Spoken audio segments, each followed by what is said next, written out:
Hello students, let us start today our new chapter supply and law of supply. So in this video we will discuss about the supply and the law of supply. At first the definition is that the word supply implies the various quantities of goods and services which a seller is willing and able to offer for sale at various prices during a given period of time. तो supply क्या होता है ये हम लोगों ने पढ़ना है। तो सप्लाई वो क्वांटिटी होती है गुड्स और सर्विसेज की जो सेलर जो है वो ऑफर करता है सेल करने के लिए अलग अलग प्राइसेस पे एक खास दिए हुए समय के अंदर। तो मार्केट के अंदर एक खास समय में गिवन टाइम पीरियड में जितना भी गुड्स और सर्विसेज अवेलेबल होते हैं सेल के लिए वो कहलाता है supply.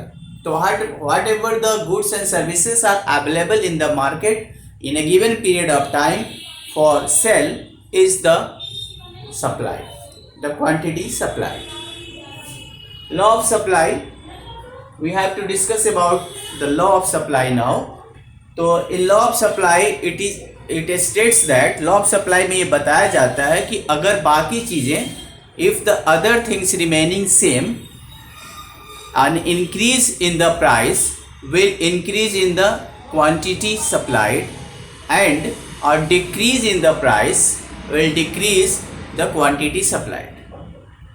In other words you can say that कि other things remaining the same, अगर बाकी चीज़ें सेम रहे, higher the price greater is the quantity supplied. अगर प्राइस हाई है तो जो क्वांटिटी है सप्लाई का वो हाई होगा। Smaller the lower the price smaller is the quantity supplied. अगर प्राइस कम है तो सप्लाई कम होगी। इसका सीधा संबंध है कि जब आप इसको पढ़ें, when you studied this chapter you don't think yourself as a consumer, just consider yourself as a supplier, as a seller. आप अपने आप को एक सप्लायर या एक सेलर के रूप में आप सोचे तो ये चीज़ें जो है आपको समझना आसान हो जाएगा। और जैसे अगर सप्लायर क्या करता है या जो सेलर जो है वो क्या करता है, जब किसी चीज़ की अगर प्राइस बढ़ती है तो वो ज़्यादा से ज़्यादा क्वांटिटी सेल करना चाहता है। ज़्यादा क्वांटिटी सेल करने से उसकी जो प्राइस है, उसकी जो प्रॉफिट है वो प्रॉफिट ज़्यादा होगी।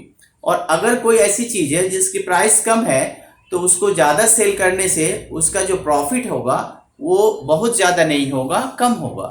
तो अगर चीज़ें महंगी होगी तो उससे उसको ज़्यादा प्रॉफिट मिलेगा, अगर वो चीज़ें सस्ती होंगी तो कम प्रॉफिट होगा। तो हायर द प्राइस, तो अगर प्राइस किसी चीज़ की ज़्यादा होती है तो कोई भी सप्लायर या कोई भी सेलर उस प्रोडक्ट को ज़्यादा से ज़्यादा बेचना चाहेगा और ज़्यादा से ज़्यादा बेचेगा, उसके पास ज़्यादा से ज़्यादा पैसे आएंगे और ज़्यादा पैसे आएंगे तो उसका प्रॉफिट भी ज़्यादा होगा। लेकिन अगर कोई चीज़ की प्राइस कम हो जाती है तो सेलर उसको कम बेचना चाहता है, उसको स्टॉक में छोड़ देता है कि जब प्राइस ज़्यादा होगी तो सेल करेगा। क्यों करेगा? क्योंकि ऐसे में उसका जो प्रॉफिट का लेवल है वो कम हो जाता है प्राइस के कम होने के कारण। तो लॉ ऑफ सप्लाई है कि अगर बाकी चीज़ें सेम रहे तो किसी भी कमोडिटी का अगर प्राइस राइज होगा तो उसकी सप्लाई भी राइज होगी, सप्लाई बढ़ेगी। प्राइस कम होगा तो सप्लाई कम होगी। एजम्पशन में ध्यान रखना होगा कि no change in the price of related goods. अगर जो उससे रिलेटेड संबंधित गुड्स है उसके प्राइस में कोई चेंजेस नहीं आना चाहिए। जैसे आपने देखा है जो कम्प्लीमेंट्री गुड्स होते हैं तो कम्प्लीमेंट्री गुड्स की जो प्राइस है वो एज इट इज होनी चाहिए, उसमें कोई चेंजेस नहीं आना चाहिए। Assumption number 1। Assumption number 2, no change in technology.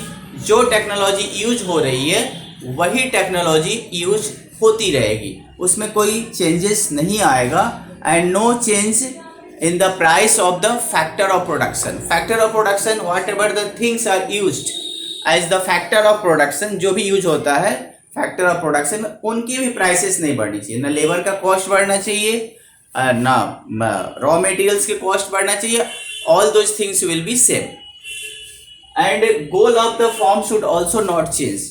अगर फॉर्म का जो गोल है, उद्देश्य है, एम है, वो भी चेंज नहीं होना चाहिए। अगर फॉर्म का उद्देश्य प्रॉफिट मोटिव नहीं हुआ तो प्राइस बढ़ने से उससे कोई फर्क नहीं पड़ता। अगर वो फॉर्म नहीं चाहता कि उससे ज़्यादा से ज़्यादा प्रॉफिट कमाए तो फिर अगर उसका ऐसा कुछ हो जाएगा, सेवा भावना आ जाती है अगर उसमें, तो प्राइस ज़्यादा होने से वो सप्लाई ज़्यादा करेगा, जरूरी नहीं है। तो उसका जो एम है, उसका जो गोल है, वो भी चेंज नहीं होना चाहिए। इसके बाद आप इसका शेड्यूल देखिए। शेड्यूल में ये बनाया है कि अगर प्राइस 1 यूनिट है तो सप्लाई 1 है, प्राइस इंक्रीज होकर 2 पे आया तो सप्लाई भी 2 पे है, प्राइस 3 तो सप्लाई भी 3, प्राइस 4 तो सप्लाई और इंक्रीज हुआ 4 पे, फिर प्राइस बढ़ा, फिर सप्लाई बढ़ा। इसको डायग्रामेट्रिकली आप ऐसे शो कर सकते हो। लुक हियर, ये सप्लाई कर्व है। आप देखो, पहले प्राइस था OP1, O से P1 तक सप्लाई था, तो प्राइस था, सॉरी, O से P1, नीचे सप्लाई आया OQ1।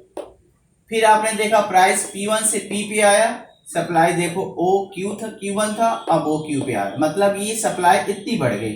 फिर अगर प्राइस को OP2 तक ले गए, सप्लाई OQ2 तक आ गई। तो जैसे जैसे सप्लाई बढ़ा वैसे वैसे, जैसे जैसे प्राइस बढ़ा वैसे वैसे सप्लाई बढ़ती चली गई। Okay, this is all for today, thank you.